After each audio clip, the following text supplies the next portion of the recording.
forth, that's right. You know they coming through and getting heavy. It's time to talk some Dynasty and talk some Debbie.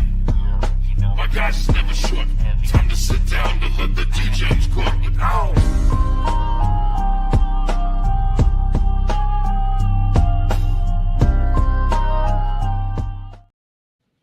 Hello, welcome to Dynasty DGens. We are locked in today. We got passwords being flown around, and I figured it out, and I'm so happy. I got the crew with me today. So I got Dustin joining me from last week. Dustin, how you doing? I'm good, man. It is all hot as I'll get out here, and our air conditioner broke, so I'm just sweating up a storm right now. What's it like over there? Because now it's 70. It's like almost 80 degrees outside. It's like a cool 71 degrees outside. I could stand outside naked and be like completely comfortable. It's like that. And I'm baking under my studio lights, so it's less like. Yeah. I got Kerty. So Kerty's actually new blood to DGens. He joined me for that mailbag special. He's on the Undroppables. He's been all over the place, but he's a new content creator for us over at Dynasty DGens. What's up, brother? How you doing? Fabulous, guys.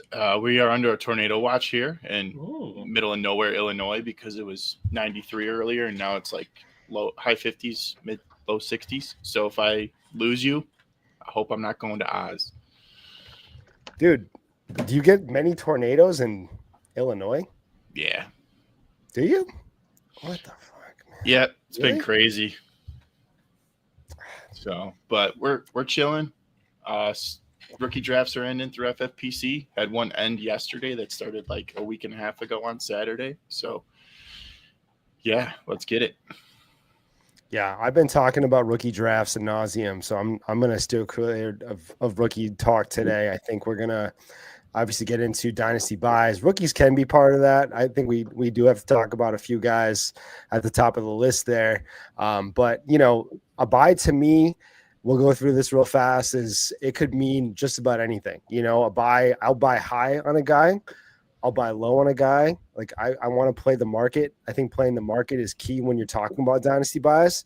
But in reality, like you can buy high on a guy and feel good about it. Like you're going to buy high on JJ and Chase all the time, right? You're going to buy high on a Bijan and on a Gibbs, and that's fine. You can definitely buy high on guys, and there's no low to some Dynasty assets. There's never been a low to these guys. Like the lowest JJ's gone is when Darnold was going to be the quarterback and he was coming off of an injury year. And we were like, okay, he's going to be the 109 in rookie drafts instead of the 105. That's like as low as he's going. And that's going to probably stay the same for at least, JJ's what, 26, 20. Yeah. I think he's probably got another 2 years to stay in that range. Yeah. And then we might be talking about him sliding into the late second, and start to see that plunge. And that's going to break my heart because I know I'm getting old. When JJ starts sliding out of the first round, it's kind of like when you watch like rookies that came in retire in fantasy football and in football in general. You're just like, man, when this last crop of guys retired, I just was like, I remember when you were a rookie. I remember you coming up. And that's exactly what it's going to feel like when these Dynasty assets, they just like with Cooper Kupp, for me, I watched him come up. I just watched him go all the way up to the first in rookie drafts. Yeah. And now he is dead in the water. He is lined up. God, Sam Darnold is haunting all these guys, man. But he really is. I think you're right. Like there are guys that you can buy high on. Like if you're talking about like the stock market, there's no one who's gonna be like, yeah, don't buy Disney stock because that's just gonna be a bad investment. Like it's okay to buy at the top, and as long as they're gonna maintain their value, that's for me as a buy. Anybody that's either gonna maintain or increase their value is worth a buy. So yeah, if you want to buy Jefferson or Chase or Bijan, right, because they're gonna hold that value for the foreseeable future, go buy it. Like you're not going to lose on it. At worst, you'll break even, or you just ride it out till it's a dead asset, and then it is like I think we look at that like Derrick Henry. People were selling him left and right 2 years ago because they were worried about the age cliff. And if you bought him, and even if you bought him 3 years ago before that age cliff, and you're riding him out now, and you're going, hey, this is great. I've got a solid asset, and I'm not losing anything. And you can have room to pivot. The top end assets are always going to be top end assets. there are guys that, man, they break the mold, of a sell. Like it's hard to say that James Conner was ever a sell, or Derrick Henry was ever a sell, like it's really difficult. Even Devontae Adams, like he's gone up and down so much where he was a sell at one point in time. Now he's a buy, it's like these guys, it's ebbs and flows, like you're never 100% right on a sell. And I mean, Kerty, who have you sold prematurely in Dynasty where you're like, what the fuck did I do? Oh, dude. You learn from your mistakes, right? Those are called learning experiences in Dynasty, and that's how you get better. I sold in a total points league, so it's like best ball 2 years ago now when JT got hurt. I sold JT for Aaron Jones and Deontay Johnson because I needed the points. And Aaron Jones has held on. Luckily, Deontay Johnson can't keep his head on straight. But that one of those like haunts me because JT still held that value. And yeah, he gets hurt, but the dude is up there top 5 in 100-yard games in his career with active players. I saw that stat because Derrick Henry the other day. Sold Justin Jefferson when he was in his sophomore year for Darren Waller, Derek Carr, and some other schmuck receiver just because I thought I could pivot off one asset to 3. Yeah. No, definitely. Yeah, it happens. I mean, everyone has that. I get it. I sold Josh Allen his rookie year for a second. I'm not even kidding. Yeah. I sold. I said I want out, and that was he was like a Fields asset at that time, and that's a lot of people sold Justin Fields for a second at this point too. So, yeah, Josh Allen. I sold Jalen Hurts his rookie year because I was trying to contend and I needed a quarterback, and I got Todd Gurley and Phillip Rivers and a draft pick, and it killed me. I mean, I've sold low. Like I sold low on Nico Collins his rookie year. I mean, I happened to get Amon-Ra St. Brown back in that deal, so it worked out pretty good. But yeah, you make mistakes, right? Sometimes you're going to win it, and you take away the short-term reward or the long-term reward for the short-term gain, and it bites you in the butt. But I think if you look at the history of your trades, if you're always coming out on positive sides of most of your trades, I think you're doing it right. Yeah, and it's impossible to always come on the positive side, but people always want to win a trade, and you're going to have to lose a couple to win a couple. And in reality, losses become wins eventually and wins become losses eventually. But you want to make some money while you're in the mix there. At some point in time, if you win, it's kind of like the Lions and the Rams with that trade. Like the Lions are set up for the next 10 years. The Rams are okay. But Stafford could retire at any moment at this point, so that asset right there that they returned, they're a dying dynasty, whereas the Lions are coming through, but they got a Super Bowl. So who cares at that point, right? I don't care. You win. Like you did it. You make these trades to win money ultimately, or you make these trades to, I don't know, like you don't want to just do it to flex your roster because a lot of people just do that. They're like, hey, I got all these picks and this and that. And until you actually do something with them, what are you doing, man? Life's too short, Yeah. Well, let's get into it, man. Let's talk buys. I think we have to start with the surefire guys. Is there an example of any of you guys buying a JJ, Chase? I think on my list right now, the guys that you must buy regardless of price, no matter what, I have JJ, Chase, Neighbors. You could probably throw in, who else? What other wide receivers would you throw into that mix? Would you put in a BTJ? Would you throw in an Amon-Ra St. Brown? Like, are you? These guys might have a Amon-Ra St. Brown. I think I'd buy an Amon-Ra St. Brown no matter what the cost is. I think he's going to be fine. You can sit there and say Goff might fall off and Jameson Williams might step up. And if you're somehow delusional and think, T-Slaw is going to be a guy, like you might think he's going to, but at the end of the day, Amon-Ra St. Brown's going to be fine. So I'll buy him at any cost. Yeah. I like the Amon-Ra call because Goff doesn't run. So it's not like he's taking pass attempts out of that offense either. I know their points per game was crazy last year, but he's not a rushing quarterback either. No.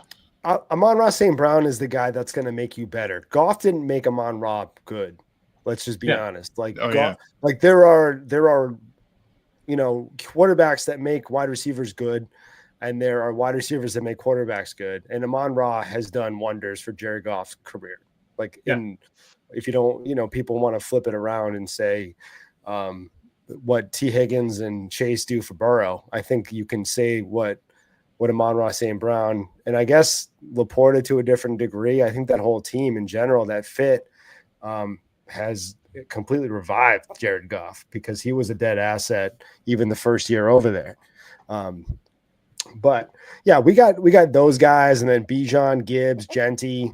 I think Genty is a set it, forget it buy right now in this class. I know that Dustin might not feel good about that on there, but I think that you have to trust the process. And I think I will likely, like, I've moved up in rookie drafts for him. I've traded certain assets for him. I did a Chase Brown in the 112 for him. I did.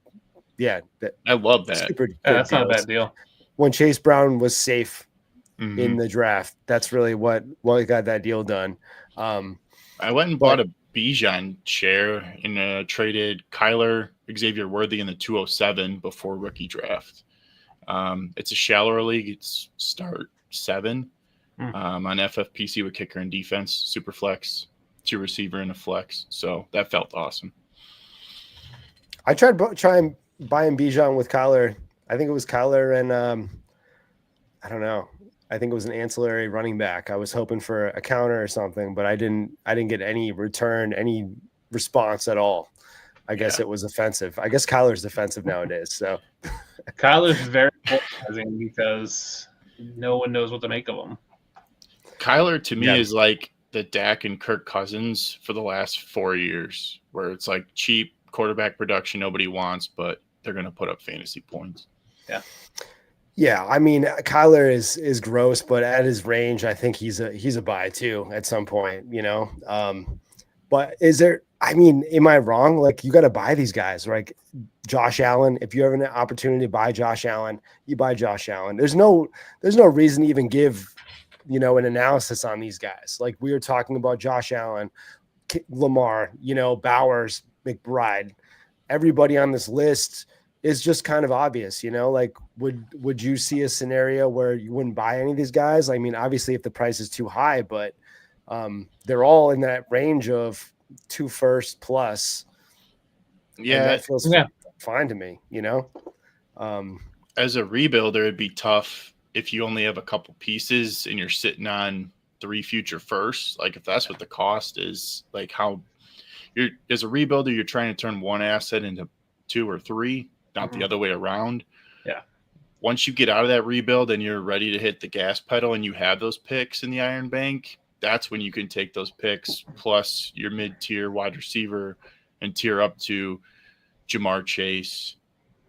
Recently bought Jamar Chase. One of my best friends bought Jamar Chase in FFPC. He sent Marv Harrison 106, 112 in a future first, and got back Chase in the 201. Yeah. So the 201 and 112 kind of washed, or 111, whatever it was. So it's essentially 2 firsts on top of Marv. Yeah, I think we're talking about, if you are in a rebuild, we can reverse this, and you have a couple of these guys. I'm not going to sell any of them low by any means, but is there a world, Dustin? You're a Bills fan. You have Josh Allen, and your team is ugly as hell. You have a very ugly dynasty team, and you only have Josh Allen on your team as an asset that you can sell for possibly revival. Yeah. What are you moving Josh Allen for? Like, what quarterback would you target if you have a Josh Allen? And then what would you need on top of that quarterback? Like, an asset that we're talking about. Like, would you take Caleb in a first for Josh Allen right now? I probably wouldn't take Caleb. I'd probably want someone a little more sturdy. Give me, if I can give Drake May or Bo Nix, Be super happy. Give me a Drake May in the first or a Bo Nix in the first. I think that's doable. Or give me someone who's a little bit more like a Dak or a Baker and a first and a second, right? That's where I'm looking at. Like, I want consistent pieces. And for me, when I'm selling in a rebuild build and I'm looking to go acquire these guys, right? If you're going, hey, this is all I got, and I need to sell them for pieces, or I'm going to go, hey, I'm going to buy those guys, I'm looking at what I don't do well. So for me, if I don't, let's say, scout wide receivers well, I'm going to go trade for a known asset rather than getting picks to try to draft wide receivers. So this year, if you are confident in your ability to scout and draft running backs, you want picks this year because there's a ton of running backs. There's going to be at least 3 or 4 or 5 or 6 that are going to hit, and there's going to be a couple that don't. But if you can properly pick that, right? Last year, it was quarterbacks. If you thought, you could hit on Michael Penix, and you were good. 2 years ago, it was like, man, if you thought you could hit on some of the quarterbacks you kind of missed, that's where I'm at. So if I'm going, hey, I need to trade Josh Allen, this year's not a great wide receiver class, right? It's just kind of ho-hum. So I might not want picks this year, so I might want a known commodity at wide receiver versus a known commodity at running back. Whereas, hey, I know I can get, so let's say instead of getting, if I can say Josh Allen and go, hey, let's say I've got Josh Allen and I've got Michael Penix, which I think is a really reasonable thing to have in a one quarterback dynasty league. I can trade Josh Allen and go, man, I want to pick this year because I need running back, and I want a known commodity wide receiver because it's not a great wide receiver class, and maybe I'm just not good at picking wide receivers. So maybe I want, a Terry McLaurin and a first and a second this year so I can get running back, or I might, instead of versus getting a running back and then picks this year, because I'm just going to draft more running backs. Yeah. I mean, I think that's a good way to go about it. I think there's no right or wrong way to tear down as long as you're happy with it and you look at it as I'm not going to trade big assets for depth ever. No. It is going to be a calculated formatic situation where I'm going to take a guy. I'm going to essentially look for proven production and then insulation on top of that. I want some lottery tickets, but I also need production that's going to match it. Like JJ, for instance, isn't going to give you 40 points every game, but everyone thinks that he's going to give you 40 points every game. That's what he's valued at, So if you have a JJ, you could get a BTJ in a first. You could even tear down to a Neighbors with a JJ. And I think that a lot of people I think people give you a first with Neighbors. I think that's really possible in the world of Dynasty right now. And it's just name value, but like, he's not going to give you more points than a Neighbors if they are straight lining guys right now. I think they're very close tier-wise production, but it is what it is. You're talking about trading the wide receiver 2 for the wide receiver 3 or 4. There's not a big tier gap there at all. But this is how you play Dynasty. That's how I play Dynasty, is I look for the guys in the same tier, and then I look at who do you value more? Because most people at consensus will value Josh Allen more, but you could move him for Lamar with a plus on top, I think, right? Yeah, and I look at it slightly differently. I'm looking at who's going to be in my starting lineup. So if you're telling me I've got Josh Allen plus, let's say it's Josh Allen gets me 25, 30 points a week, and then my wide receiver 2 is Darnell Mooney, who's getting me 10 points, but I could turn that into Drake May, who's going to get me 20 points, but I can turn my wide receiver 2 into Terry McLaurin, who's going to give me 15. I'm actually going to get more cumulative points between Drake May and Terry McLaurin versus Josh Allen and Darnell Mooney. I'm winning at that point. Yes, the quarterback position, I'm getting less points, but I'm getting more points based on who's sliding into my other roster spots. And that's what I know people don't talk about, because they just go, well, this guy scores more points. It's like, yes, he scores more points, but the other people I'm getting in my lineup is going to score. I'm going to have a cumulative lineup that scores more. I'm not going quarterback versus quarterback. I'm going my team versus your team. And if my team is better, if my team goes from scoring 100 points to 105 points, I've won.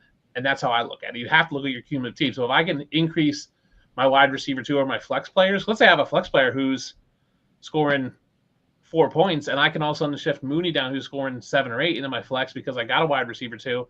I'm now increasing 2 positions on my roster, my wide receiver 2 and my flex, and downgrading my quarterback. But overall cumulative, I'm gaining 5-6 extra points a week. That's enough to win you some games. Yeah.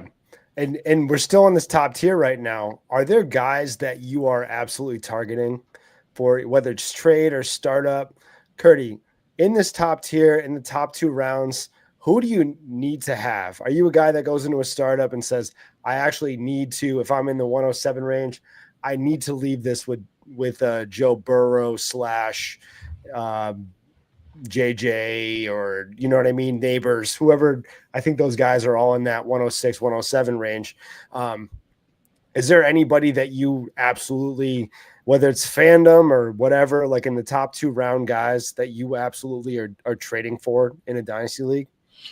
Yeah, in terms of startup value, if you're in the middle like that, 107, depending on scoring format, I always default to superflex, PPR, tight end premium. I've seen Brock Bowers go there just to get that hammer, that edge. McBride shortly after. I like securing quarterback if it's there, unless I just take what value falls at that point on the board. So I would go Malik Neighbors for sure. He's young. He's done it already. And his situation is only going to get better than last year. Huge Jackson Dart guy right here, believer. But you just need to the game theory behind it is just the value, right? Yes, these guys are going to score points, but what is their value? How is it going to hold? You talked that not like it's a big deal that Justin Jefferson's already 26 or 27, whatever it may be. Malik Neighbors is 21, 22, so you get the years there. Same with Brock Bowers, second-year player. You need to have those hammers depending on your scoring settings. If you're in a point per carry league, I don't know about 107, but in that mid-second round, you have to get that Bijan, Janty type player that's going to make a difference and give you an edge, especially in a startup. You need to figure out what positions and what value falls to you if you're going to have an edge at quarterback or tight end or wide receiver or running back. Yeah, I mean, your league settings and then the breakdown of it all is really, that's how your trade targets should work out, you know? And it shouldn't be, what do I need right now? It's really, you know, you don't have any needs right now in Dynasty. You're not trading for a need per se. I have to stress that to a lot of people in my DMs where it's, you don't need a running back yet. You don't absolutely need one. You got to let that thing kind of play itself out, fade into it. You know, like there is so many ways to get a running back in Dynasty. If we drop down that I have the clear tiered buy no matter what, it is hard. It is what it is. But then you have the guys that were in that elite tier at one point in time, and they're kind of fading out of that, you know, like a guy that I think I like to buy currently that, I mean, everyone is way out on, especially with the coach speak, the way that they broke down the roster, new coaches in general, like toxic environment we saw.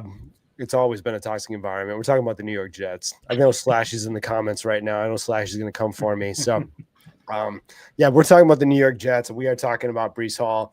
I think that Breece Hall, for what it's worth, he obviously had a down year last year. And, you know, I think he was dealing with a lot of difficulty personally, and then also on that team and that team breakdown and dealing with Rodgers and the personalities there has not been easy for anybody involved. But do you guys want to buy Breece Hall right now? And I think you could buy Breece Hall very affordably. You know, I bought Breece Hall for the 109. Yeah. That feels good to me. You know, are you guys in on Breece Hall right now as a buy? At the 109 going into a contract year, I love that. I mean, what production are you going to get at the 109 in this rookie draft, which I'm not super high on, versus Breece Hall? I mean, I'm buying him definitely at the 109 price. How about you, Dustin? Yeah, I'm in on Breece Hall too, and that's where I'm at with these second tier guys. For me, that first tier is guys who have a legitimate shot at being the number one overall in their position, right? So you're talking guys who could be the number one quarterback, number one tight end. And the second tier for me is the guys who have a high floor. They have an outside chance, and no one would be shocked if they are the number one in the position, but no one expects it. But they have a high floor, kind of maybe a slightly lower ceiling. They're very consistent. That's what I'm looking for. So I'm in on Breece Hall. even last year, like he was RB16. Now that's a far cry from RB2 the year before, but we know that Jets are just a dysfunctional team. I do think he loses some of his carries to Justin Fields. I really like Braylon Allen, but he was underwhelming all offseason last year and then into the season. So I think Brees Hall's fine. You're right. Going into a contract year, he's 23, 24 years old. Like, he's going to get a monster contract next year. And some team's going to just, take him in. He's going to ruin a backfield. He's going to ruin a lot of the people that we're drafting this year. There's going to be people that are going to be out there drafting, who knows, Woody Marks, for Houston. All of a sudden Houston signs Brees Hall, and then Woody Marks is a dead asset because they got Brees Hall. He's going to go ruin some poor person's, dynasty hopes next year when he signs with a new team. So, yeah, I'm all over Brees Hall. I think if you're looking for trade targets, the first thing you should look at is contract breakdown. Yes. You look at these guys and you look at the way that they are set up, the money that's involved, what happens if they're cut, what happens if they get moved. These are all extremely important things to look at when you're talking about trade targets. And you get an offer of Brees Hall in there. Go take a look at these guys. Go put them in Google and look at the contract breakdown. He's in a contract. I guarantee he's not going to be with the Jets long term. I almost can 100% positively guarantee that he is not going to be on that team even as close to next year. I think it's like set in stone. He's going to go test the market. You're right. He's going to ruin a backfield. He's going to go in and he's going to take over. I mean, he could stay in New York and go to the Giants. I think there's so many teams that would love Brees Hall's skill set. And it's incredible that people have this short-sighted mentality. You can go buy Brees Hall for the 109. You could go trade Caleb Johnson for Brees Hall right now. Yeah, easily. You could RJ Harvey, whoever. It's insane. And who's to say that Brees Hall's not traded before week 1 of this year? Yeah. We don't know what's going to happen. You just want to buy into the talent at the end of the day. Yeah, and I think looking at contracts is what all dynasty roster managers should be doing, because that's what I'm looking at when I'm doing my rookie drafts. It's like, do I want, last year it was, do I want Kamani Vidal? Probably not. Like, there's just too many guys in front of him that are going to be there for a while. Do I want some of these receivers who are buried on depth charts? Let's just take a Mekabuka, who I think is a super talented receiver. Where's his pathway, right? Because you still have Mike Evans, who's there for maybe another year. Chris Godwin just signed a 3-year deal. Jalen McMillan's still there. So, I'm struggling to take him over guys like Matthew Golden, even though I think he's more talented because the opportunity is there, because I've looked at the contracts. And you're right. When you're looking for dynasty buys, you have to look at the contracts to see where these guys are, where they're headed, and where they could be headed, right? The sky's the limit when it comes to contract year. Brees Hall could go, and you're right. Brees Hall could go. He could get traded to the Giants before week 1. Right? Someone could tear an ACL, heaven forbids, and he could be the running back that gets traded, right? You just don't know. So you buy the talent when you're looking for these guys. You're buying for the talent. You're looking for me, I want to see guys that have done it before. I want to see guys who have proven it. And Brees Hall has proven it twice. 2023 was RB2. Yes, he was RB16 last year, but had good yards per carry. Was involved in that offense, 209 attempts, 76 receptions or targets, 57 receptions, 3 receiving touchdowns. Like, he's shown me that he can be a solid running back in the league. I'll take that over, these flash in the pan 1-year guys, that just do it 1 year. And it's like, well, they did it once. Maybe they'll do it again. It's like, well, they haven't done it in 3 other years, right? For me, once is a fluke, twice is a pattern, 3 times is a trend. I'm buying those guys who have patterns or trends, not these fluky guys. Yeah, I think there's definitely, obviously, you got to have that in your bag when you're assessing these guys. You have to look at it.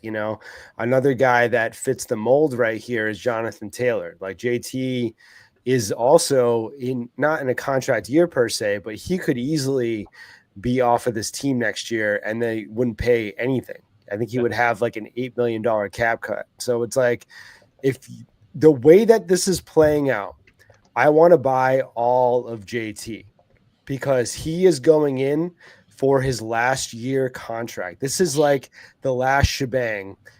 You want to target guys that are looking at their possible last contract ever. JT is at that age. He's 26. He's at that running back last year contract. He could sign a 3-year contract, end it when he's 29, and then he'll get a 1-year deal. Then he'll get a 1-year deal, whatever it is. If he's still holding true to durability, which he hasn't really had in general. But just to clarify, it's next year 15 million cap it if they keep him. If they cut him, only 2.5 million. Yeah, 2.5 million. I mean, and right. we're talking about the Indianapolis Colts. They don't know who their starting quarterback is. It could be Daniel Jones. It could be Anthony Richardson. Steichen is going to lose his job if they don't win games. The whole range of outcomes is dependent on if they win games, and I don't want to bet on the Indianapolis Colts winning games. I guarantee they are not going to win games, and it's going to blow the whole thing up. They're going to want it. The first piece that they're going to go for is JT.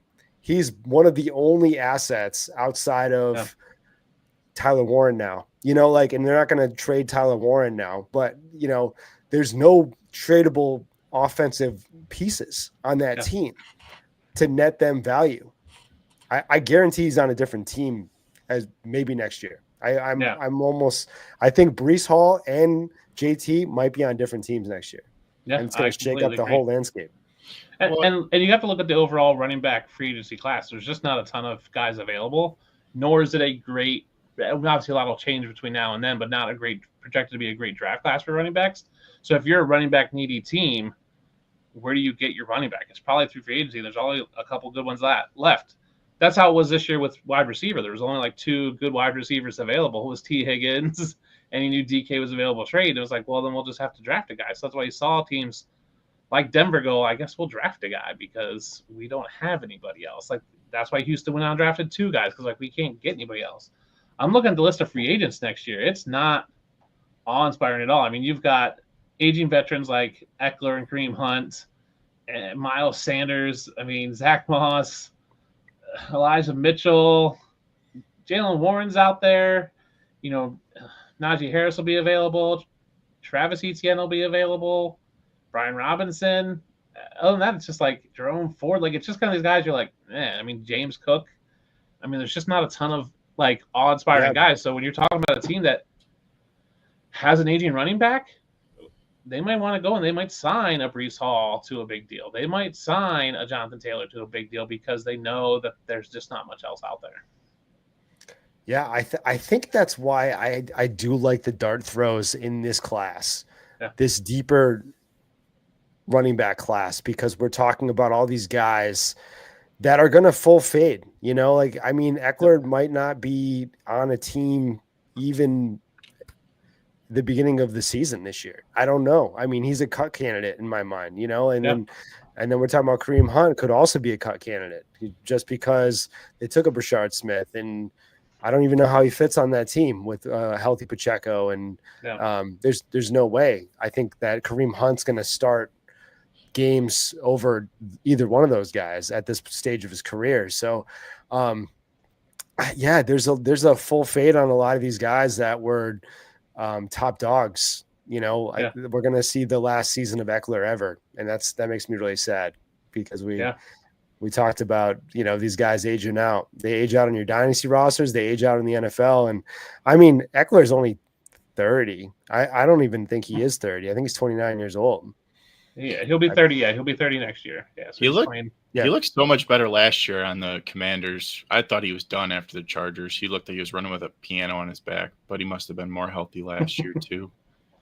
Yeah, his running style, it translates. It looks like a Kamara style, Kamara, I think, could play football. We're going to get into him a little bit, but I think he played football till he's like 35. The way that he plays, he's not putting a lot of weight he's not even doing the herky jerky stuff anymore. He's just playing smart football. He's like the Tyler Lockett of running backs. Yeah. It's crazy that Eckler is currently 29 years old and has played this will be his 9th season. Travis Etienne is 26 and has played 4. Well, you got to remember that Eckler played behind Melvin Gordon for the first 4 or 5 years of his career. He wasn't even getting full-time work. Yeah. Not even close. He was getting maybe 5 carries a game for 4 years, He didn't see full-time work until Melvin Gordon started riding around on a jet ski, man. He got on that jet ski, dude. He did the Le'Veon Bell. Every time these motherfuckers get on a jet ski, they are cooked, dude. Don't get on a jet ski, brother. Like, don't do it. You are done. Dude, Melvin Gordon with a cigar in his mouth, and then Le'Veon Bell with his belly out, just like never even saw the field again. They came back and they were done. Absolutely cooked. There's jet ski phenomenon out there, dude. I'm telling you. If I was an agent, I would say get away from the jet skis for sure. All right, so those are the running backs that I definitely want to buy. Anybody else that you guys want to target that aren't veteran guys per se? Like they're not like deep into we're not talking Derrick Henry, Alvin Kamara, but like the guys that were valued a little higher. Any running back that you guys want to buy? I mean, there's somebody that it's risky, but Kenneth Walker's there. Yeah. He'll be a free agent next year, but he's got so many injuries that that's what scares me. So if you're a riskier player who likes taking that risk on those injury guys, maybe you want a Kenneth Walker. He'll be 25 next year, 25 and a half, hitting free agency. I just don't know how healthy he can be or is going to be. Yeah, I love healthy Kenneth Walker. I love healthy Kenneth Walker too. Yeah.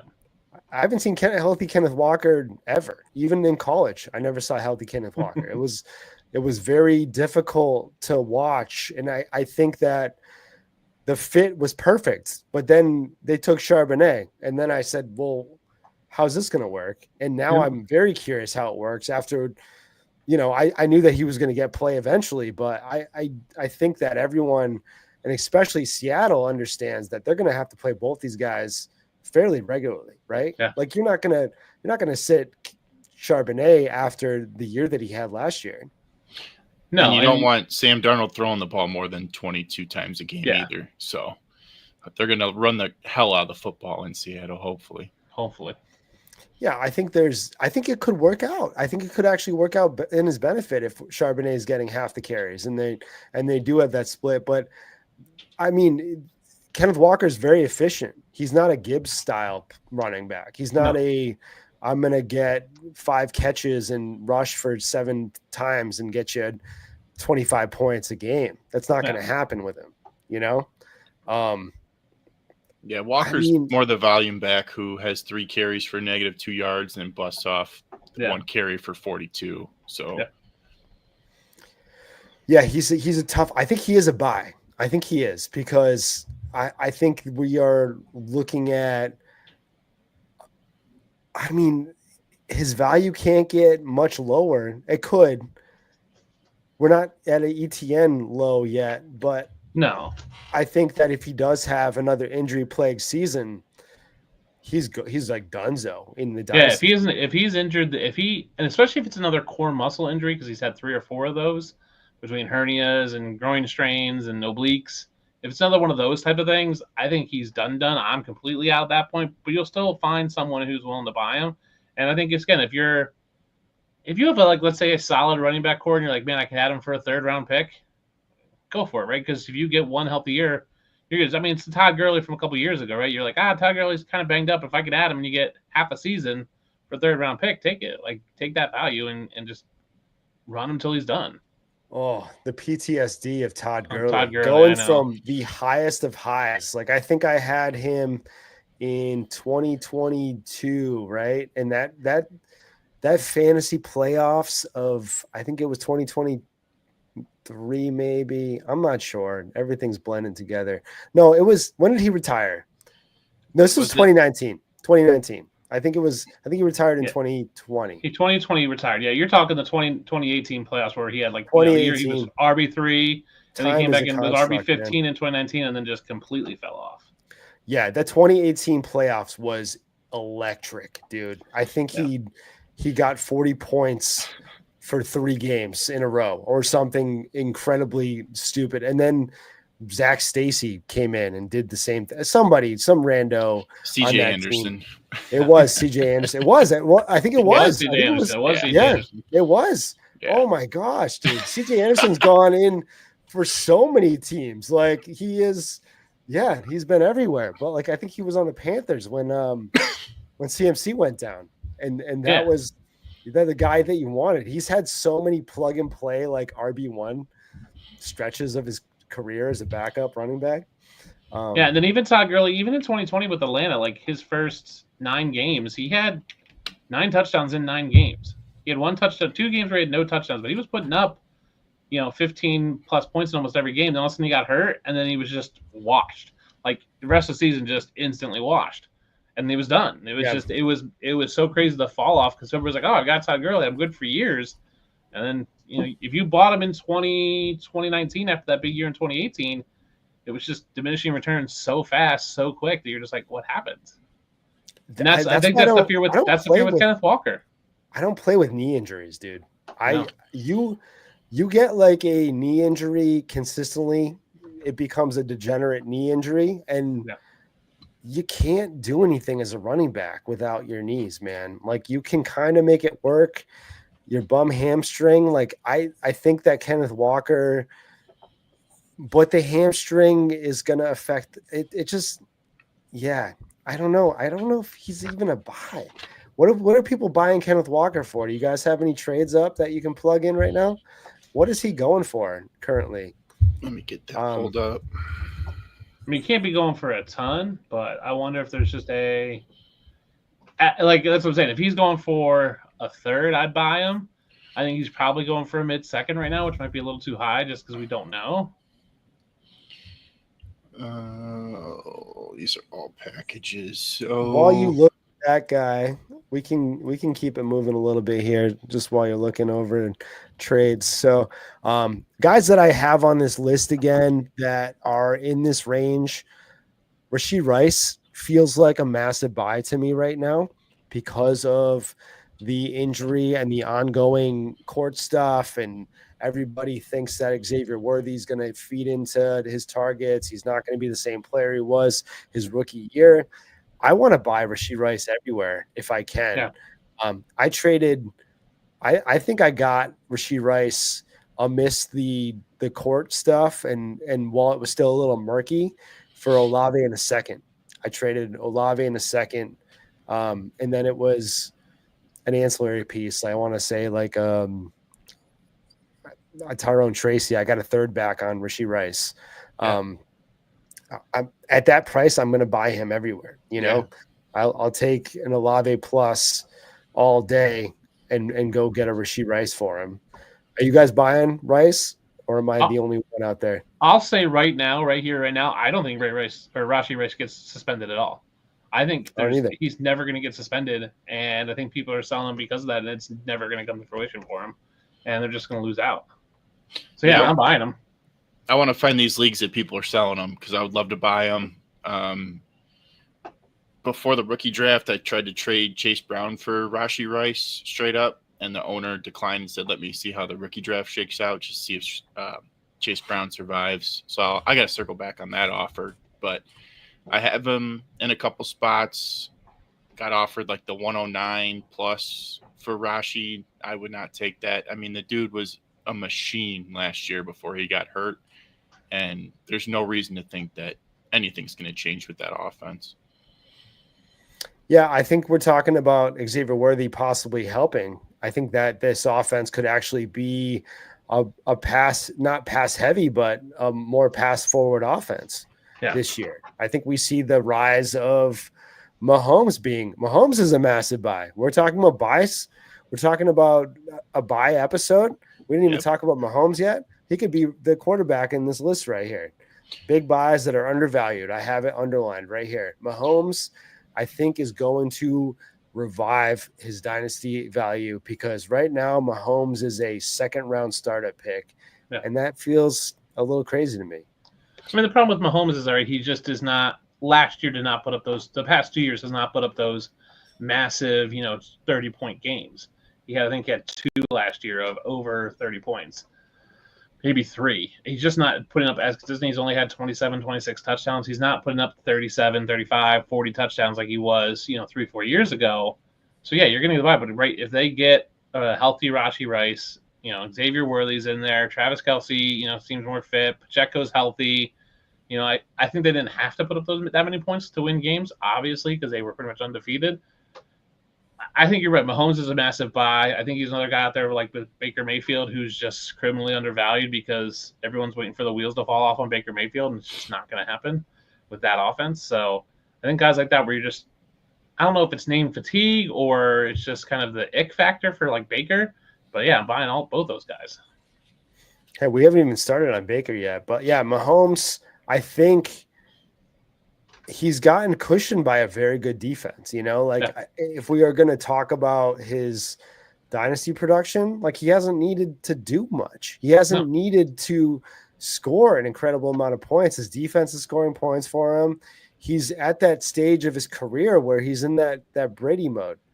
Yep. He's not doing too much. He doesn't need to do too much right now. He is playing smart. He doesn't care about cushioning stats. He's got all the Super Bowls and he keeps going to the Super Bowl. And it's like, he's playing smart. He's got the intelligence. No longer about ego for him. Right. Yeah. Mahomes has the intelligence and so does Andy Reid. Like when they were putting up, when he was having those 50 touchdown seasons, it was Tyreek going deep. Teams play that too high safety. The Chiefs just take what the defense gives them. They win the football games. They grind it out. Like Dustin said, they had the defense. You're not going to be able to keep all these defensive pieces when you pay Mahomes a contract, Chris Jones a contract. So it's going to be interesting. I would definitely buy Mahomes at his price. I've seen it a lot lately on the Twitterverse or on X, just Mahomes projected to be QB 18 this year. Mahomes hasn't had a 3-touchdown game in his last 27 games.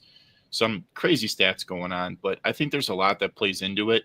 And again, we're playing a game within a game with fantasy football and Dynasty, but I agree. I'm definitely buying Mahomes at his price. A second-round startup is just criminal. Yeah. I know he's not 25, 26 anymore, but that offense is adding pieces. Not only are they getting Rashee Rice back, they added Jalen Royals. They didn't add anything to the run game. So they either think Pacheco's fully healthy and they're going to run the football with him and Kareem Hunt, and then hopefully Rashard Smith gets that pass-catching role. But I think they're going to have to lean on Mahomes more this year. Yeah. Yeah, and I think that well, I mean, I'll touch on Rashard Smith a little bit. I think that he's a sneaky tap in later rookie drafts because they are going to be thirsty for playmakers on the outside. And I think that backfield is going to struggle with just Pacheco. They're going to need an ancillary piece, somebody that's going to be the yin yang in that backfield. I don't think Kareem Hunt has the juice to be like, I mean, he has that pass catching chop still, but I don't think he's going to be the guy that can be the pass catcher per se out of that backfield. So I don't know. In Mahomes in general, would you guys take CJ Stroud or Mahomes right now in Dynasty? I'll take Stroud just for the longevity because I think you're going to get him probably 4 more years longer than you will Mahomes. I'm going to say Mahomes because I look at my rosters in a 2 to 3 year window. I don't look at it much past that. And I think Mahomes, I mean, hopefully Stroud takes a step forward as you see Houston Texans behind me. But Mahomes is just in a better environment for offense. And Stroud was just so bad last year as far as fantasy points per game. I know Nico was hurt. I know Diggs tore his ACL. I know Tank dealt. God, I hope he comes back to football at some point. But I think I would take Mahomes. Yeah, I think you could pin a lot of that on the coaching staff and the offensive line too. I mean, he wasn't in a perfect situation, but yeah, it's. I think I struggle with this. I think that I want to say Mahomes short term, CJ Stroud with the team breakdown, the way that they're building around him. It's only a matter of time until he takes another step forward. I think that people are a little sour on him, but it's the redraft bros taking over Dynasty, right? It's all these guys that are short-term value guys that don't think there's ebbs and flows to the game. And that's exactly what it is. It's ups and downs. It's guys that have to figure it out, because the defense figures you out and you have to figure them out again and you have to adjust. And it's a huge chess game. And that's what Dynasty's about. You're going to see a Sam Laporta struggle second year. And then maybe he understands it more. He watches more tape, and then he comes back closer to his rookie year. And we don't know.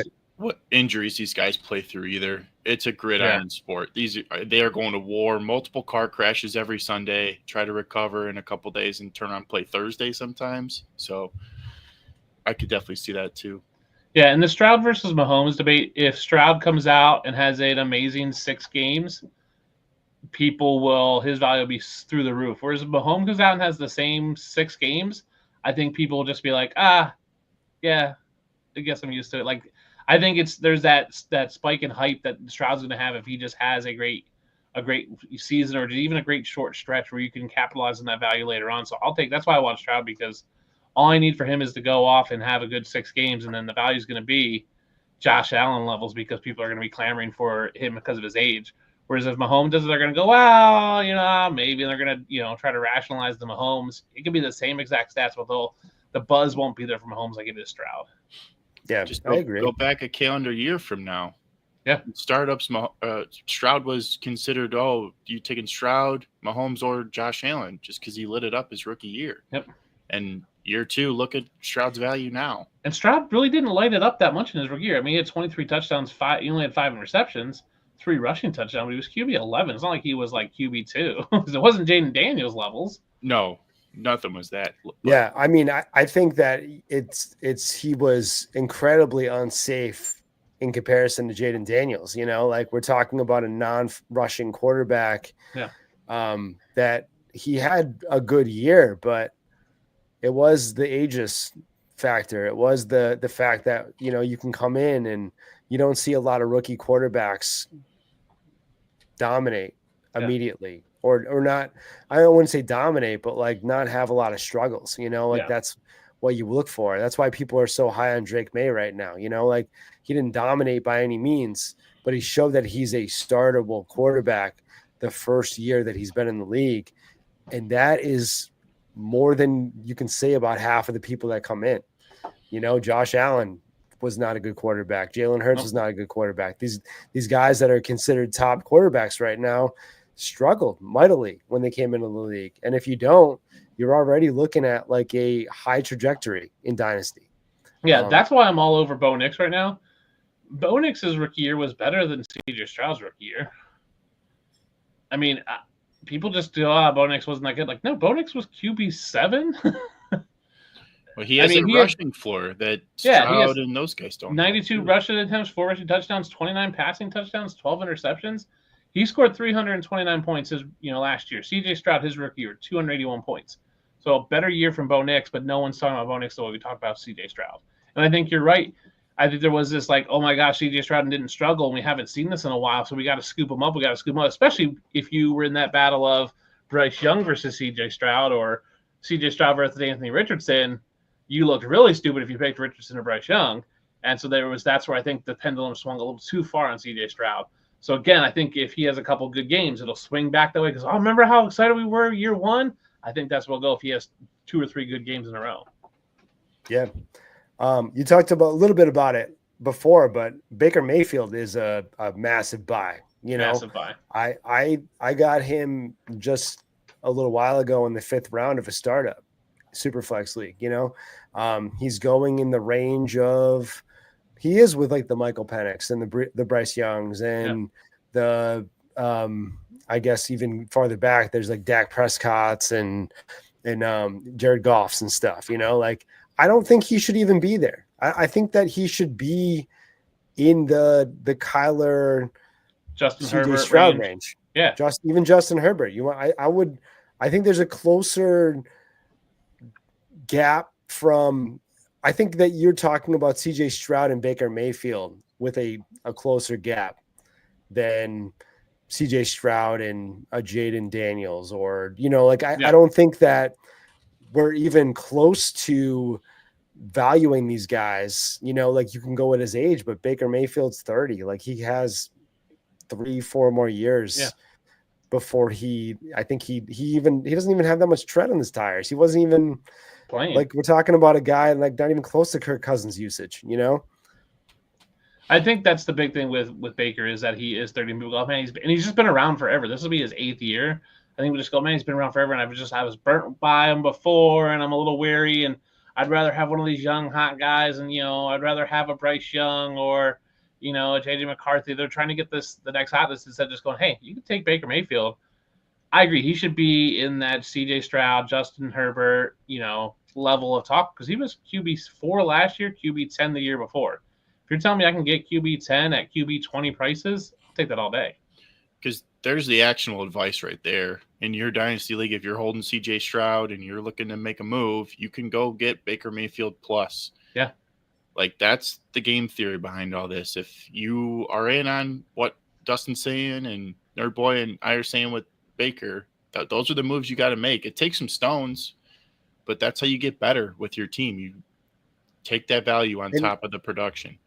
And we're talking about getting value. We can take a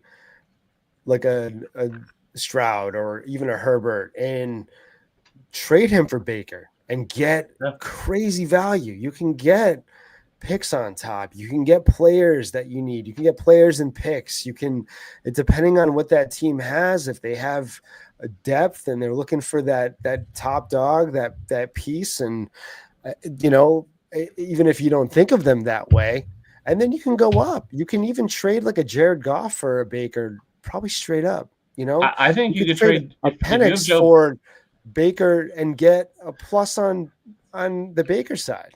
Yeah, if I have Joe Burrow, I'm trading Joe Burrow for Baker and probably a first.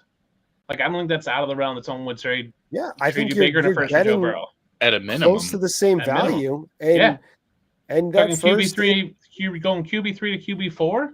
Okay. Yeah, and I don't want the bottom to fall out on us. I don't think it's even going to happen. I don't think it can. I don't think you're talking about the floor being a Mike Evans, being a Godwin, being an Ibuka. There's a Kate Otten over there. There's even a Jalen Rashad White. Yeah. There's so much, dude. It is nothing the same changed. As Jared Goff having Amon-Ra St. Brown, Laporta, they have the ecosystem to support him. He can he doesn't have to be a massively great quarterback to strive and do well in fantasy. Yeah. And I don't want to put all my eggs in that basket, but dude, he feels safe for at least 2 to 3 years minimum. The Bucs told you they took a wide receiver in the first round when they have that receiver room already. Yeah. So I don't know. I buy into the sells when you hear these people talking, sell Baker because his coordinator changed. That happened last year. Look what happened. That's the only thing that changed for Baker as a coordinator. Other than that, they just re-upped and added. Yeah. It's not like you right, and that's what I'm talking about. When you look at Jared Goff, who I love, right, losing 2 coordinators, that might change things, right? Offense and defense, but nothing has really changed. Joe Burrow, nothing has changed. So I'm going, hey, I'll take it. Like I said, Baker literally scored the same amount of points as Joe Burrow. Joe Burrow just like a fraction of a point higher. So that's why he's 3 and not 4. And I said you can get Burrow and a first and take Baker and a first for Burrow, and I'll take that all day. Yeah, I think that we can go back to wide receiver 2 here. AJ Brown, I'm seeing crazy trades with AJ Brown. I saw on Twitter, I saw some guy traded AJ Brown and I think it was Xavier Worthy for Ladd McConkey. I think it was like AJ Brown and Xavier Worthy for Ladd McConkey. I'm going to look this up, but if I do not get it. I like Ladd a lot. I love Ladd, but are we really that far down on AJ Brown? Is that no? I have to go buy AJ Brown everywhere if he is considered like half of the value of Ladd McConkey. The issue with AJ Brown last year was there was a couple bad games. There was a game where he had 5 points, a game where he had 8 points, a couple games in the 11 range, 11, 12 range, and he missed a good, 4 or 5 games to start the season. I think that's it, but he still scored 7 touchdowns last year in 13 games. So he scored a touchdown basically every other game. I think people are worried that he's just going to get phased out and it's just going to be run heavy. He only had 97 targets in 13 games, which is still a ton. I mean, you put him at a 17-game pace, he's at, 130. That's still good numbers. I think everybody's just waiting for the bottom to fall out on these players. It's what we've been doing with Derrick Henry. It's what people were doing with, DeAndre Hopkins and Devontae Adams, just waiting for these guys to all of a sudden hit this. Everyone assumes the age cliff is just going to be an instant, like it's an actual cliff. They're just going to go from top to, they're going to do Todd Gurley. They're going to be the top and then just do nothing. And that generally doesn't happen. They taper off towards the end. And so even if you taper off AJ Brown, you're still getting a really good player. And the age cliff I'll buy into, but if the player's going to be a future Hall of Famer, I don't buy into that age cliff. Look at Devontae Adams. Yeah. He is another example of don't worry about the age cliff. AJ Brown is incredible. Couple trades on the Dynasty trade calculator. We got the 111 for AJ Brown. Like, what? Yeah. You got the 109 for AJ Brown.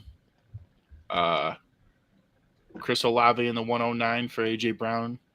And Isaiah Likely sets a little bit better, but like, take those values and go get yourself some AJ Brown, because I think the outlier is the Philadelphia Eagles running the football as much as they did last year.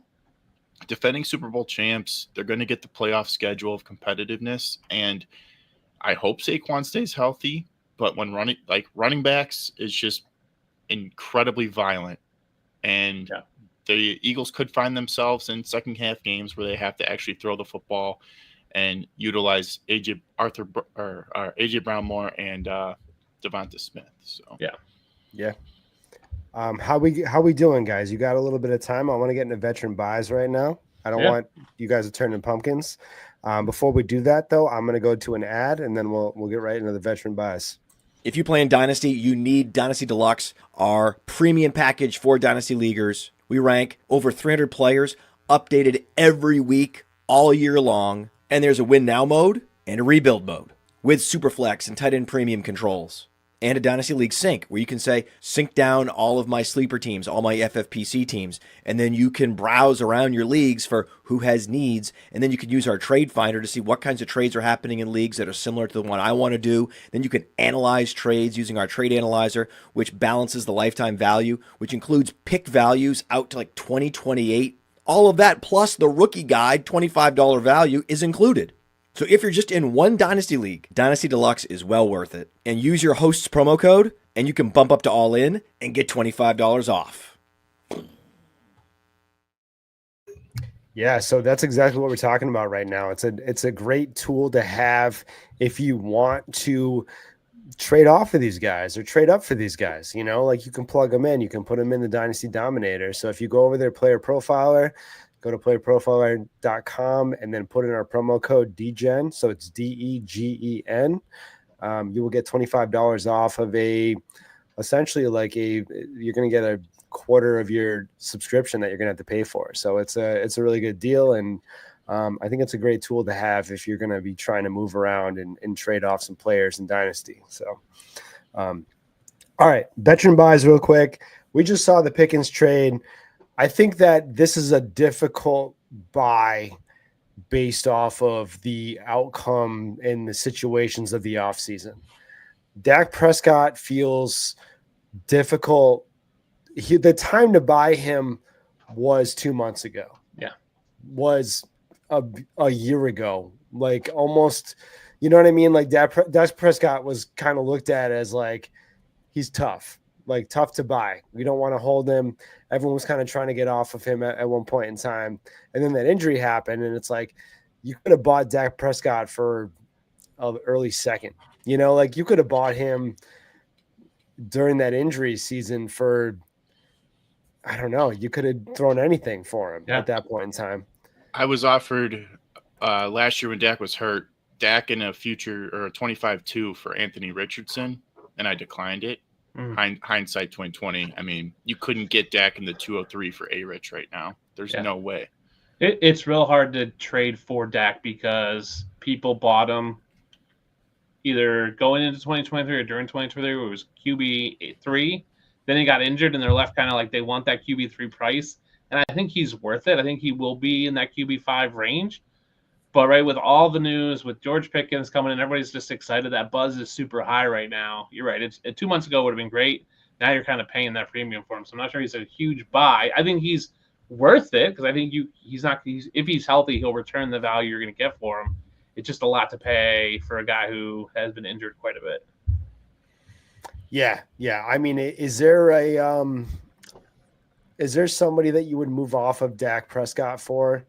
Like, would you? I mean, there's not a lot, I mean, right? would you trade Trevor Lawrence for him?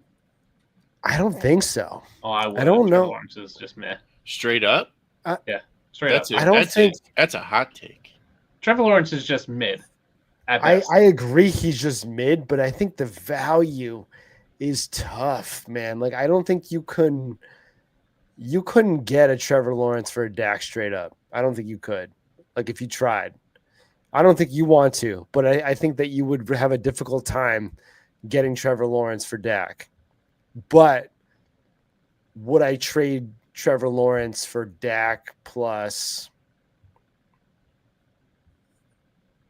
I think I need tearing down from Trevor to Dak. You're saying?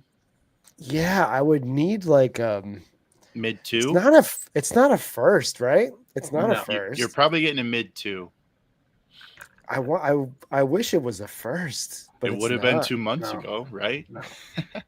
I don't even think so, because I think Trevor Lawrence's value isn't great either. Like, if I was in the league and I had Trevor Lawrence, which I would never have, I would trade him straight up and take Dak. I have him in a league. I'm gonna get off of here. I'm gonna load the show up to Megaphone, and then I'm gonna play on my Dynasty teams, and I'm gonna see if I can go get Dak plus for Trevor Lawrence out there. A healthy Dak should be a top 10 quarterback. A healthy Trevor Lawrence is a QB 15. I mean, they're going to have to throw a lot this year. I think Trevor Lawrence is not that good. No, not Trevor Lawrence. I'm talking about the Cowboys are going to have to throw a lot. Who's going to run the football? Javonte Williams, Miles Sanders. I love Jaden Blue and Phil Maffa, but like none of them are. Even Rico Dowdle last year was better as a runner, in my opinion, than most that running back room. That's fine. Give me Dak throwing it 600 times. I mean, last time he was healthy in 2023 was QB3. 2 years before that, 2021, he threw 596 times, QB8. Trevor Lawrence dreams that's a dream scenario for Trevor Lawrence. Trevor Lawrence is never going to sniff top 10. Dak is good every other year, so I think this is his year because it is an odd number year. He's good every odd year. So I think that he's due for sure. And then you got to sell him immediately after this year because you can't be holding Dak on an even year. All right, so I mean, Dak is a kind of difficult. Geno Smith, I want to buy Geno Smith. I think I do. I mean, I like it for a third, sure. I don't think you're getting Geno Smith. You're not getting Geno third, but I would love to. I think you have to go for Geno. I got Geno in a bunch of trades like throw-ins. I traded the 109 for Chase Brown and Geno Smith. I love that. During the scare that Chase Brown was possibly being, like everyone was convinced that Chase Brown was going to get drafted over, right? Like everyone was like, "Oh, like there's no way that he's going to survive the draft." They're having all these top 20 visits right now, and I made that trade like right there, peak off season when the scare was happening. So, and I'm sorry, Dustin, were you referring to single QB or super flex when you either or? Okay. Yeah, I think a single QB you could probably easily get him for a third. Easily a third. I think Superflex you could still get him for third. I don't know if we don't like him. Maybe a late second in Superflex. We don't like him with Bowers, Jacoby Myers. He got extended. He's going to be a solid QB2 on your Superflex team. Yeah, he's a solid. He again is a solid QB2. He's in that QB 12 to 15 range. Slightly better than Trevor Lawrence. There's just not a ton of upside for me with Geno Smith. Like I'm not going there like, man, I get Geno Smith at QB 15 prices and he's going to be QB 6. He's going to be QB 15 prices and he's going to be QB 15. I mean, what about Stafford? We like Stafford, right? Stafford's like Stafford a ton, yeah. Stafford over Geno easily. Oh, easily. I like them both. I think Stafford clears Geno for sure for fantasy purposes. I think Stafford's got the surrounding cast to clear Geno for sure. Easily. Yeah, I mean Stafford. I have a team where I have Stafford, Bo Nix, Justin Herbert, Justin Fields, and I don't know, somebody else. QB right? riches over here. Yeah, for I've real. been trying to move Stafford. I cannot get. I just need like a mid-second for Stafford. Yeah. That's a good ask, right? Like I'll come by him for a mid too. You just have to a wait for mid too. the problem with Yes. Stafford is there's not a lot of longevity there. It's this year, maybe next year. And so you really have to wait for a team to be needy for a quarterback to get something for him. There's so many teams that have zero quarterback. Like, Well, yeah, because you heard my have them all, quarterback. apparently. I do. I even have Derek Carr and Tyler Shaw on there. Shuck. Man, I will never say his name right. I've been. The problem following is this that guy you have for too many. You need forever. them to have, like, if it's a 2 quarterback league, you need them to have one. Then like, oh, if I just go one more, I'm in. But when they're like, man, I need 2 to win, they're like, I can't even try. Yeah, I mean, at this point, my quarterbacks aren't even giving me enough points to justify having them all. So it is what it is. But Stafford is a buy. I can't believe nobody wants him for a mid-second. I think he's a great target when you're looking at somebody that you could have for a year or two. He's going to give you mid QB1 stats most games, right? As a floor, he's a mid QB2. And if that's your superflex QB2, that's sitting pretty. Yeah. I mean, the tier of the veteran running backs that I have on here, Kamara feels ageless. I think that if people are high on, who do they take? They got Devin Neal, right? And then, I mean, Kamara's set it, forget it for this year for me.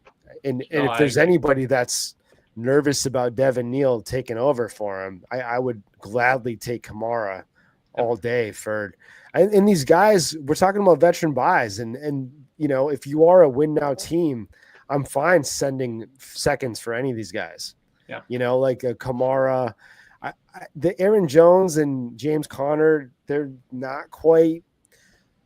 I mean, I still want to buy them, but I don't know how good I feel about a second for Aaron Jones right now. Yeah. Second for Aaron Jones out of that list is probably the one I'm a little iffy on, just because they have talked up Ty Chandler a ton, and Aaron Jones has games where he just doesn't get a ton of carries. He had a couple games where he was like single-digit carries. I agree with you, right? Kamara, James Conner, Aaron Jones are set it and forget it RB2s for your team every week, right? And they have potential to go off and give you RB1 numbers. So, yeah, I think a late second for all of them. I think Aaron Jones is the one I'm the most iffy on. I like all three of them. I mean, Vikings brought in Jordan Mason to be that meat shield for Aaron Jones, and Aaron Jones still going to get the catches, the PPR points for you. Kamara, that team is starved of playmakers. It's Olave and Shaheed, who both have struggled to stay on the field. Yep. He's going to be a safety blanket for Shug if he's starting. Check downs to Kamara, and James Conner has just been on a renaissance. It's so cool to see that guy's a friggin' warrior. Staying healthy last year and a good Cardinals offense. That's what you want. You want running backs and good offenses that are going to have an opportunity to score touchdowns, which Saints, probably not, but Vikings, yes. Cardinals, yes. Yes. Yep. Yeah, and then we're talking about the wide receivers that I have as veteran buys. We did talk about him a little bit last week, but Stephon Diggs feels like you could get him. You can get him for a third, fourth, third. You could get him for he's free in a lot of startups right now. He's free on teams if they held on to him and they were like, well, I can't sell him for anything. I might as well hold him, and they're not going to do anything for the season. You could get Diggs for nothing. You could trade. I don't know. Like you could probably trade Treylon Burks for Diggs. Like you could get him for whatever. Like I think there's that tier of player that they're older. They might just want a longer chance at something. Like you could lowball somebody anywhere. and try to grab Diggs, because he is, like, we're talking about a team that has no wide receivers, you know? Yeah. They have But a Jalen really good Polk quarterback. and Javon Baker, and then they took Williams in the draft, and then that's the whole room. Butte is in there somewhere, and Yeah, Demario Douglas, who is in there somewhere, but he's so short you can't see him, so it doesn't matter. man, it's just the whole team. It does. They don't have anybody. Diggs is the wide receiver one in this team by far. You know, even a hobbled up old man Diggs is the guy that Drake May is going to go to consistently, right? Yeah, I hope Drake, and he's got a chip on his shoulder too. He wants to come back and prove it. He wants to prove it against the Bills, and he wants to prove everybody that doubted him in Houston. He wants to prove that he can go out there and still win. I hope he's healthy coming off the ACL. It's my only worry with him. But even like in the value realm, if you're holding the Jalen McMillan, go take Jalen McMillan and get Diggs plus potentially. Yeah. I mean, McMillan's behind all those receivers. Diggs is going to be there. So use that value game to get points on your roster plus. Like you could probably get Diggs in maybe even a 2 or a 3. Yeah. Or if you're holding one of the Colts receivers that's not Michael Pittman, if you're holding a Josh Downs or an Alec Pierce, that's someone, you know, will trade you Diggs in the third for, go do that. Like get someone like Diggs will be in your roster every week. He might be a flex player, your wide receiver 3, but you'll trade a depth bench guy for a starter easily and a draft pick. Yeah. Another guy that I've been screaming from the rooftops. I think that, you know, we loved. Well, I love Terry McLaurin. I think a lot of people loved Terry McLaurin last year when Jaden Daniels came in, and we saw, you know, we're finally going to get him a quarterback. We're finally going to see him with somebody that can make plays, and you know that we saw Terry put up his best season, and he is a very talented guy. And I think another talented guy that fits the mold is Calvin Ridley. I think Calvin Ridley wants to prove that he came back and he still has that juice. He still has the ability to be a wide receiver one in the league.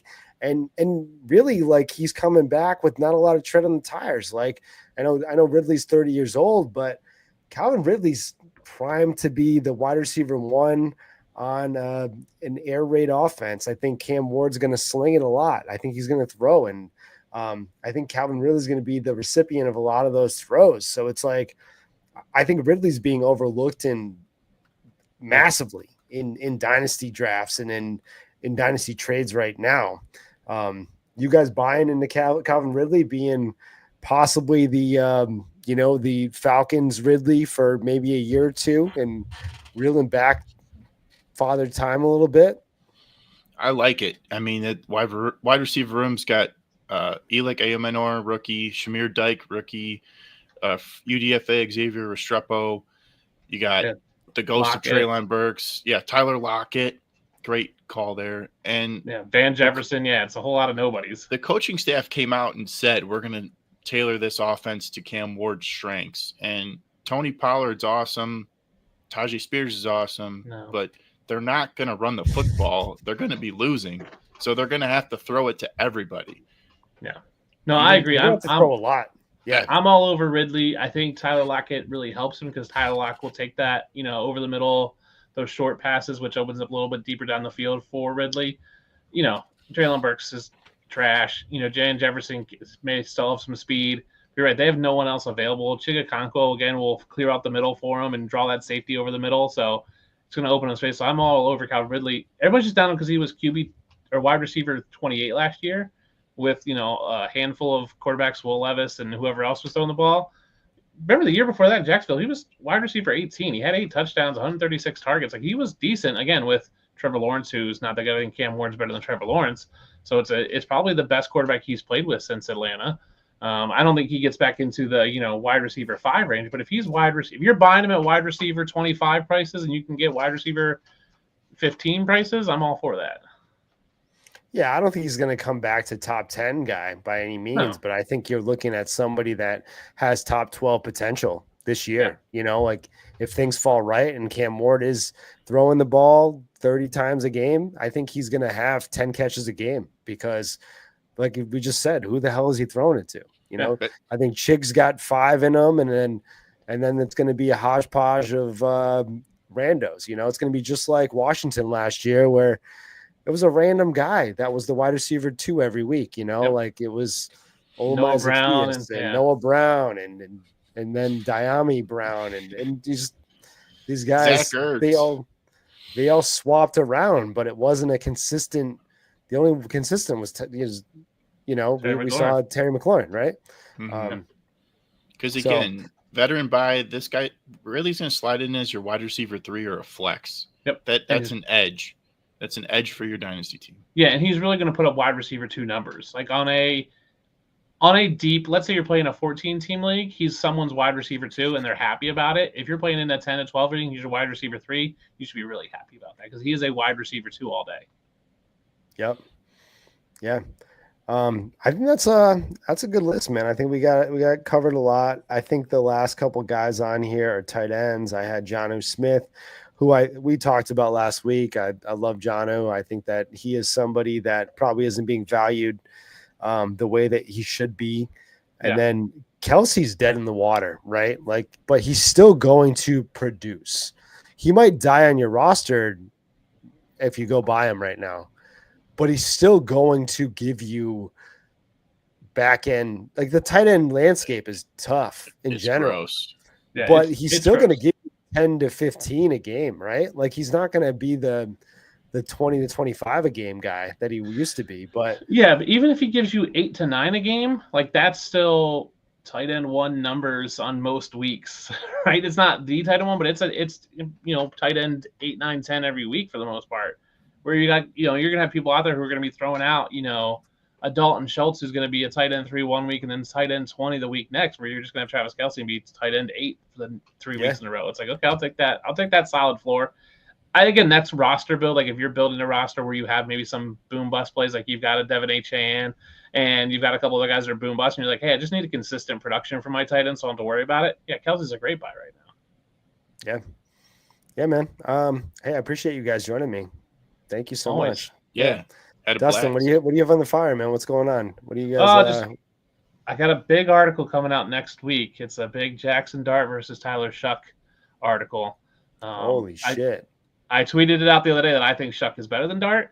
I think he should be drafted ahead of Dart. And I think Shuck should be in your dynasty rookie drafts. I think Tyler Shuck should be a late first round pick. And I'm clipping this one. Flip it. Tyler Shuck, labor first round pick. It's clipped. I got the timestamp. It's way at the end anyway, so it should be easy.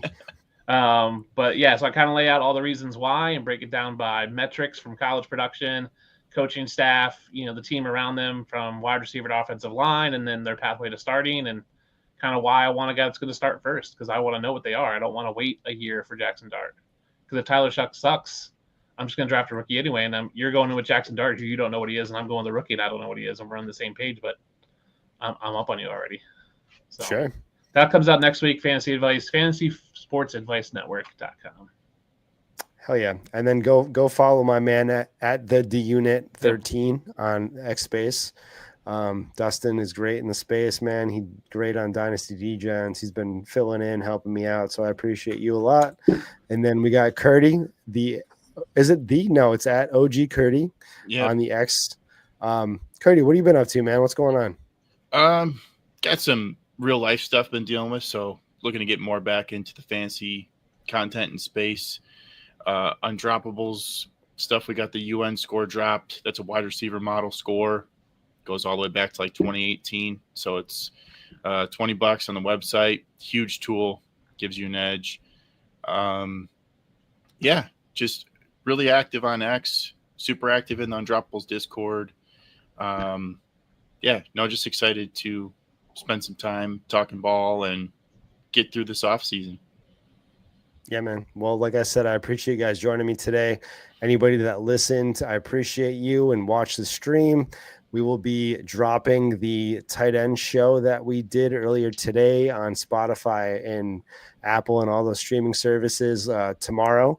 And then we do have our redraft show that is going to be launching next week as well. So a lot of fun stuff on the Dynasty Degens, man. We don't sleep over here. We're constantly doing stuff. And you can definitely go follow us on Player Profiler now. And then also the the Discord is pinned on my profile on X. So if you go to New Boy Takes, jump in our Discord. We're always having fun. We're always talking trades, talking values.